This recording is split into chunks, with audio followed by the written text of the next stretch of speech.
पश्चिम बंगाल की राजनीति इन दिनों एक बार फिर गर्मा गई है, क्योंकि राज्य की मुख्यमंत्री ममता बनर्जी ने ऐसा कदम उठाया है जिसने सीधे तौर पर आरएसएस और उससे जुड़े संगठनों की गतिविधियों पर चोट की है। दरअसल राज्य सरकार ने जांच के बाद ऐसे 125 स्कूलों पर ताला जड़ दिया जिन्हें राष्ट्रीय स्वयंसेवक संघ से जुड़ा बताया जा रहा था और जिनके बारे में शिकायत मिली थी कि वहां नियमित शिक्षा देने के बजाय बच्चों को वैचारिक प्रशिक्षण और डंडा चलाने जैसी गतिविधियां सिखाई जा रही थीं। शिक्षा विभाग की टीम जब मौके पर पहुंची तो पाया गया कि ये संस्थान सरकारी मान्यता और तय पाठ्यक्रम के दायरे से बाहर जाकर काम कर रहे थे। कई जगहों पर न तो सही शिक्षक थे और न ही निर्धारित सिलेबस के अनुसार पढ़ाई हो रही थी, बल्कि बच्चों को एक खास विचारधारा की ओर मोड़ा जा रहा था। जिसके बाद सरकार ने साफ कहा कि शिक्षा के नाम पर किसी तरह की कट्टरता या नफरत फैलाने की इजाजत नहीं दी जाएगी और ऐसे केंद्रों को तुरंत बंद किया जाएगा। शिक्षा मंत्री ने स्पष्ट शब्दों में कहा कि अगर कोई संस्था स्कूल के नाम पर प्रशिक्षण शिविर चलाएगी तो कार्रवाई तय है, क्योंकि स्कूल का मकसद बच्चों को ज्ञान देना है, न कि उन्हें राजनीतिक या सांप्रदायिक गतिविधियों में शामिल करना। इस फैसले के बाद बीजेपी और आरएसएस समर्थकों ने सरकार पर निशाना साधा और इसे पक्षपातपूर्ण कदम बताया, लेकिन ममता बनर्जी ने दो टूक संदेश दिया कि बंगाल की जमीन पर नफरत की राजनीति नहीं चलेगी। वहीं दूसरी ओर देश के अन्य राज्यों में भी इसी तरह के घटनाक्रम देखने को मिल रहे हैं। कर्नाटक में हेट स्पीच के खिलाफ कानून को लेकर सख्ती बढ़ी है और तेलंगाना में भी मुख्यमंत्री रेवंत रेड्डी ने ऐलान किया है कि जो भी धर्म या समुदाय के खिलाफ भड़काऊ बयान देगा उसके खिलाफ कठोर कानूनी कार्रवाई होगी। तेलंगाना में हाल ही में कुछ हरावा के खिलाफ देखा है संगठनों के कार्यकर्ताओं द्वारा सड़क पर हंगामा करने की घटनाएं सामने आई थीं, जिसके बाद पुलिस ने कड़ी कार्रवाई की और सरकार ने साफ कर दिया कि कानून हाथ में लेने वालों को बख्शा नहीं जाएगा।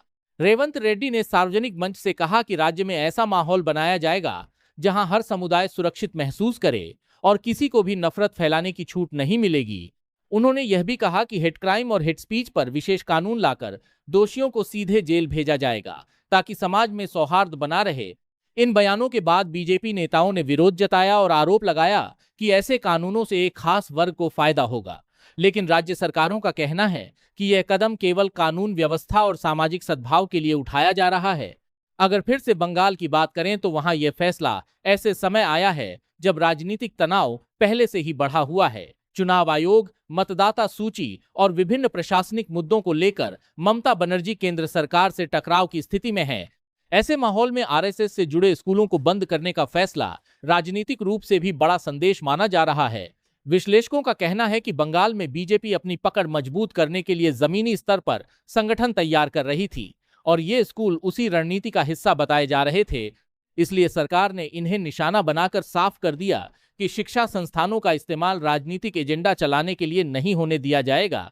ममता बनर्जी पहले भी कई बार कह चुकी हैं कि राज्य की शांति और सांप्रदायिक सौहार्द उनके लिए सबसे ऊपर है और अगर कोई ताकत इसे बिगाड़ने की कोशिश करेगी तो सरकार सख्त कार्रवाई करेगी।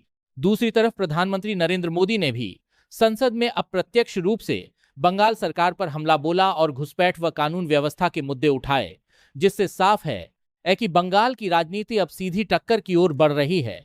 एक ओर केंद्र की बीजेपी सरकार है तो दूसरी ओर ममता बनर्जी जो खुद को क्षेत्रीय अस्मिता और धर्मनिरपेक्ष राजनीति की मजबूत आवाज के रूप में पेश कर रही हैं। बंगाल की सियासत हमेशा से संघर्ष और टकराव से भरी रही है और यहां सत्ता हासिल करना आसान नहीं माना जाता। इतिहास गवाह है कि यहां राजनीतिक हिंसा और आंदोलन आम रहे हैं।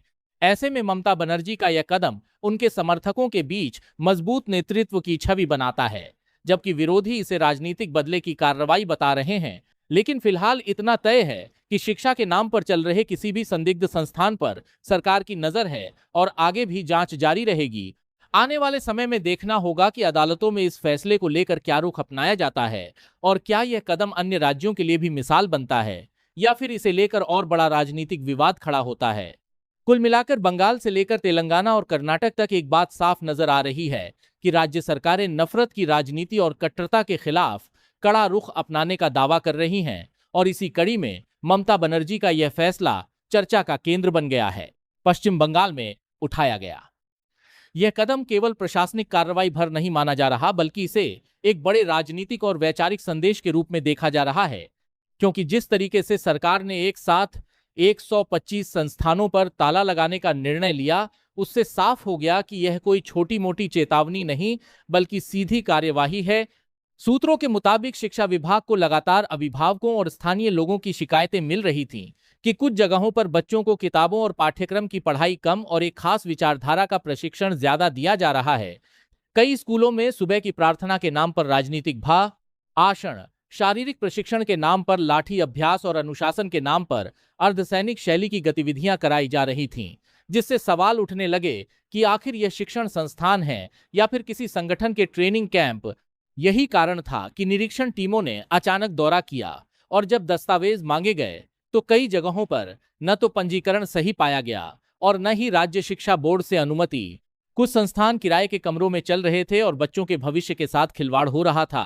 सरकार का तर्क है कि अगर कोई संस्थान नियमों का पालन नहीं करती तो वह स्कूल कहलाने का अधिकार ही खो देती है, इसलिए कार्रवाई पूरी तरह कानून के तहत की गई। लेकिन जैसे ही ये खबर सामने आई वैसे ही राजनीतिक बयानबाजी तेज हो गई। बीजेपी नेताओं ने इसे वैचारिक बदले की कार्रवाई बताया और कहा कि सरकार विपक्षी विचारधारा से जुड़े संस्थानों को निशाना बना रही है। वहीं तृणमूल कांग्रेस के नेताओं का कहना है कि यह फैसला बच्चों के भविष्य और राज्य की सामाजिक शांति के लिए जरूरी था, क्योंकि शिक्षा का मकसद इंसान बनाना है, सैनिक या कार्यकर्ता तैयार करना नहीं।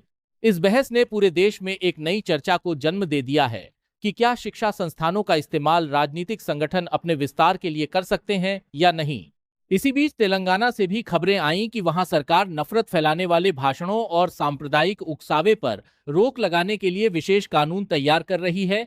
मुख्यमंत्री रेवंत रेड्डी ने साफ कहा कि जो भी समाज में जहर घोलेगा उसे किसी भी हालत में बख्शा नहीं जाएगा, चाहे वह किसी भी पार्टी या संगठन से जुड़ा हो।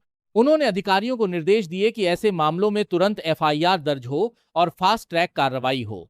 कर्नाटक में पहले ही इस दिशा में सख्ती दिखाई जा चुकी है, जिससे यह संकेत मिल रहा है कि दक्षिण और पूर्व के कई राज्य अब सांप्रदायिक तनाव को लेकर जीरो टॉलरेंस नीति अपनाने लगे हैं।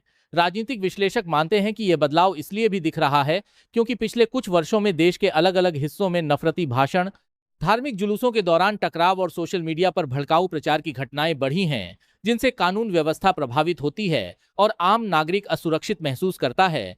ऐसे माहौल में राज्य सरकारें अपनी सख्त छवि दिखाना चाहती हैं ताकि वोटरों को भरोसा दिलाया जा सके कि वे शांति बनाए रखने में सक्षम हैं। उधर बंगाल की राजनीति पहले से ही बेहद संवेदनशील रही है, जहां हर चुनाव से पहले आरोप प्रत्यारोप, धरना प्रदर्शन और हिंसा की खबरें आती रही हैं। ऐसे में ममता बनर्जी का यह कदम उनके समर्थकों के लिए यह संदेश है कि वे किसी भी संगठन को राज्य की सामाजिक संरचना से खिलवाड़ नहीं करने देंगी।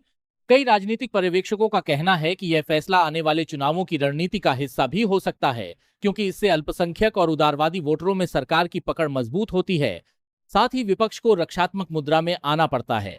दूसरी ओर केंद्र और राज्य के बीच टकराव भी लगातार बढ़ रहा है। कभी एजेंसियों की कार्रवाई को लेकर विवाद होता है तो कभी प्रशासनिक अधिकारों को लेकर। ऐसे में यह मुद्दा भी उसी खींचतान का हिस्सा बन गया है। संसद से लेकर सड़क तक बयानबाजी जारी है। कोई इसे कानून का राज बता रहा है तो कोई लोकतंत्र पर हमला। लेकिन जमीनी स्तर पर सबसे बड़ा सवाल उन बच्चों का है जिनकी पढ़ाई इन संस्थानों के बंद होने से प्रभावित हुई है।